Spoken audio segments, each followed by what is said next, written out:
hemos llegado al punto álgido donde o se toman decisiones decididas para combatir la despoblación o, sinceramente, creemos que a corto plazo, ya no a medio, a corto plazo, tendremos auténticos desiertos demográficos en buena parte del interior valenciano.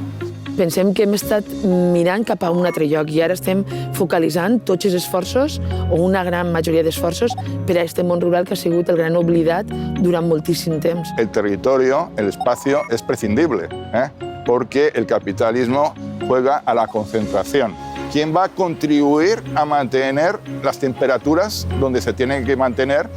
Y en ese sentido, este espacio es absolutamente necesario, no solo para la población que vive en ese territorio, sino para la población urbana.